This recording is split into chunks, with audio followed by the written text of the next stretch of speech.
Welcome back to Sarita's Garden.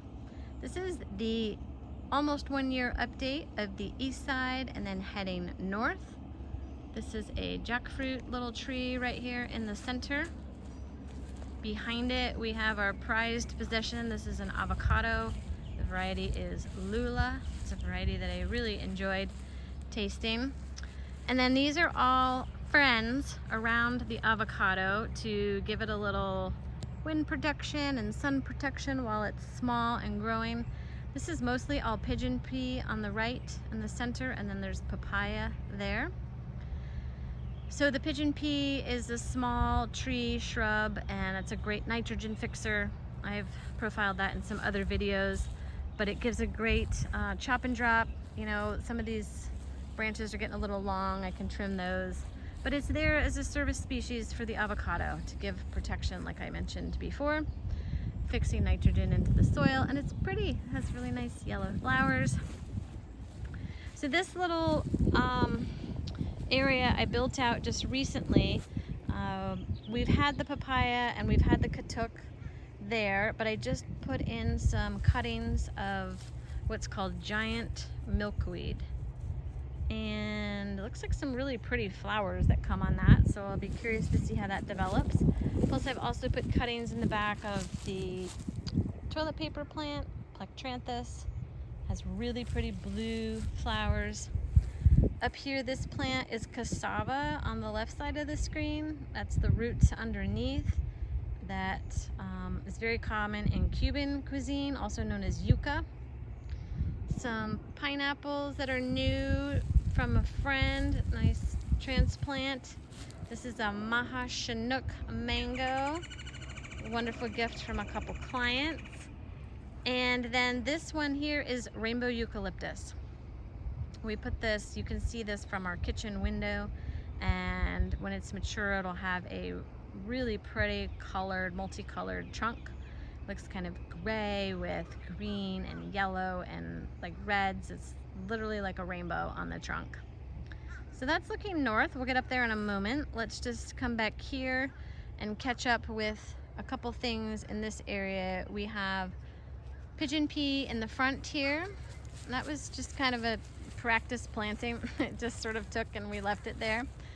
This island is one of the first islands we created. It's a little bit overgrown right now, but it has a lot of special things in there. There's vetiver right in front of Stella. You can see those green leaves. And that is a fabulous plant to soak up water. It has an extensive root structure. This is a very wet area of our yard. There's still a little sweet potato in there, some chaya. This is all pigeon pea that's tall, and then in the middle is lemongrass, which needs to be cut back and trimmed. It's all gone to seed. In Naples, I witnessed some painted buntings eating lemongrass seed of this actual variety, and I was hopeful that if we left it on the plant going to seed, we might see some. We didn't see any this year, but maybe they'll get the message next year and come visit us. Bananas, we have 2 bananas in here, again, to soak up some water and just help with managing the water when heavy rains come. This is a transplant from another area. This is gumbo limbo tree. It was growing near our driveway. We took a cutting and stuck it in this mulch pile here. It's growing nicely. Citrus tree here, and this is Royal Ponciana. Pretty aggressively growing tree with beautiful, beautiful red flowers. Do believe this is the red variety. It's a gorgeous tree. We got this in a pot maybe 6 months ago. It was like 1 foot tall. It has grown a lot. It is an aggressive grower. Okay, this was the first area that I planted, and it's pretty astonishing what happened in this area. If you can imagine, 1 year ago, this was completely bare, and I planted 3 banana pups that were about 12 inches tall, and that was it. It was brown, dead, dried grass with 3 areas where I planted banana. So this was the first one, the middle back there, it was the second one, and the third one was over here. So throughout the year, I have filled it in and planted Mexican sunflower, pigeon pea, and various other things in this bed. It's really a beautiful bed. I love it. I love how it's continuing to grow and evolve. It's a really fun thing about gardening is just getting to create and watch how things grow and see what happens and what works and what doesn't. This is tree daisy, which is a new addition we got from Cody Co Farms. Apparently this will have beautiful big white daisy flowers on it that smell like chocolate chip cookies. It sounds amazing, doesn't it? And then behind it, oh, below here, if you see this vine, this is Seminole pumpkin. This is a tropical pumpkin that grows really well in Florida. And there is the first pumpkin. When it's ready, it will turn tan-ish, orangish, pale orange color. And it's a great pumpkin for eating, putting in soups, stews, roasting. There's a lot in here in the back, those purple and green leaves. That's Okinawa spinach right back through there. It's a little overgrown. I haven't been harvesting much from that lately. This is Mexican sunflower, which is getting pretty big. And then again, that blue spur toilet paper plant, Plectranthus. It's also right here in front of me. Has lovely, soft, fuzzy leaves and a beautiful flower. Let's see if the flower is still going. Oh, it is. So here's the flower that comes off that blue spur toilet paper plant. Oh, it's so pretty. This purple blue little bells hanging. All right, so again, this is this first bed that we planted in the northeast section. Brad brought in these logs that we found in front of someone's yard that we picked up and hauled back. There's a papaya in here, and then there's a mango right behind it, right through there. That's the first mango that I grafted. That's an Angie variety. It's a really nice variety. And got a couple little things over here where the flags are. That's some ginger.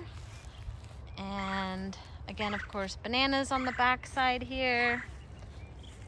And kind of more of the same down through there. The only thing I missed is that there's a starfruit carambola tree. Let's see if I can zoom in. Right there in through the middle. So I missed that when I was on the front side. Then back here, we have planted several things. There's a papaya up there on the hill, little guy.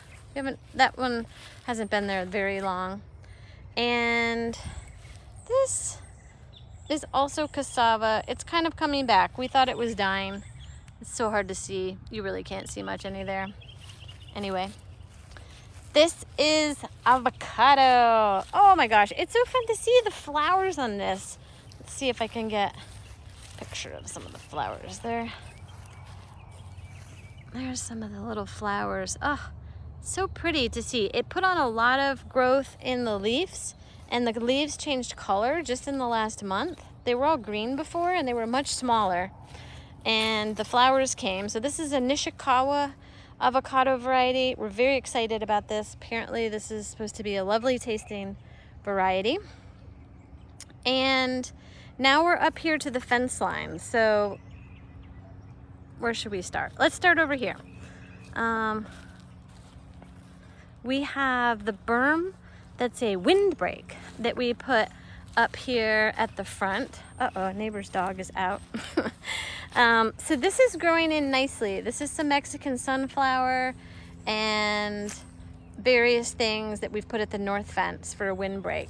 Then we have some bamboo. And lastly is Molish sapodilla. This is going to be a nice hedge windbreak plant once it gets big, fruit tree, and beautiful brown sugar fruit inside there. So this is new, and we're excited to have sapodilla in our family. Thanks for watching Sarita's Garden. See you next time.